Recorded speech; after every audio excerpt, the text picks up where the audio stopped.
challenge. Let's go. So this video is on intensity. This is a really important video because intensity is how us as coaches are going to get to you the intent of the plan. So the program we've designed, the work that we've got for you guys, you're going to receive that stimulus on your body and your muscles by way of this intensity. So adhering to the intensity, learning it, familiarizing yourself with these methods, these tools that we use to give you intensity is going to be really important. This is how you guys are going to get what you came here for as far as building strength and muscle. So the first tool of intensity that you'll see is the RPE. So this simply stands for rate of perceived exertion. It's a 1 to 10 scale measuring effort. So a 10 on the scale is a maximum effort. You can't possibly do anything else, nothing further. A 9 on the RPE scale is a big effort. You only have about 1 rep left in that tank. An RPE 8, when you finish up your set, you only have about 2 more reps left. That's it, maybe 2, maybe 3 reps. So you see how this works? An RPE 7, you have about 3 reps left in the tank. So this is a way that you, through self-exploration, it's going to take a little practice, feeling some weights out, maybe stepping too far and say, well, that wasn't an RPE 7, that was an RPE 9. I could barely do 1 more. Let me back off. This is how we're going to navigate the waters of intensity, and we're going to find those sweet spots that we need to be in at certain times in the program. So you guys stick to these, RPE and tempo, we're going to talk about in a minute. You ask us questions if you have questions about it, all right? This is something you'll have to kind of figure out on your own, but we're right here with you. But you'll be boots on the ground in the gym or at home going through these exercises trying to figure out how many reps more could I have done.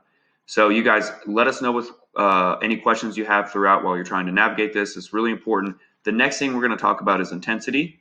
We're already talking about intensity. The next thing we're going to talk about is tempo. So you see here, tempo. It's the quality of the work, not the quantity. So tempo is great.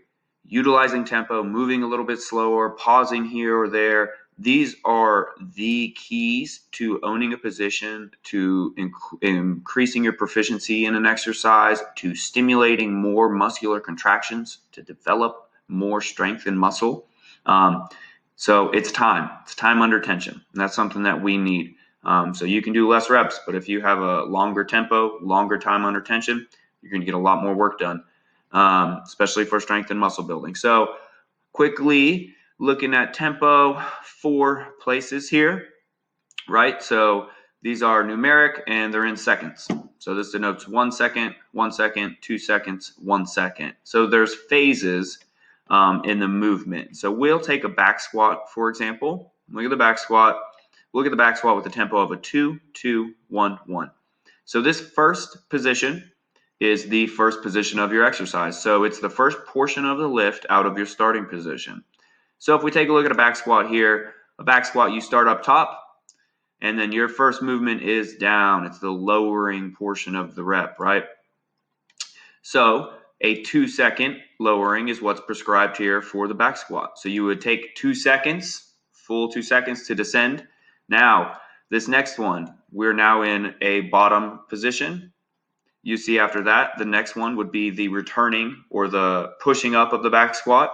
And then this last one would be the, again, at the starting position. So you kind of see the beginning movement, a change of direction, the next movement, and then the next change of direction, point where you can come out of there. So a 2-second lowering on the back squat. Then we would be 2 seconds pausing in the bottom, and then 1 second on the way up, and a 1 second pause at the top. So this will be different for different exercises based on where the weight starts, right? But use that as your guide, and if you guys have questions about where to start on an exercise or what this tempo means, just send us a message, ask us. And when in doubt, control the lowering of those weights. So all the eccentric, the lowering portions on a bench press when the weights are coming down to your chest, right? Or on a push when they're lowering down to your shoulders. Control that stuff, you guys. This is where you're going to get a lot of work done. This is going to make you better at these exercises, and it's going to make you stronger and more muscular faster. So you guys do your best to adhere to these intensities. And like I said, learn them, familiarize yourself with them. And if you have questions about us, let us know. We'll help you find it.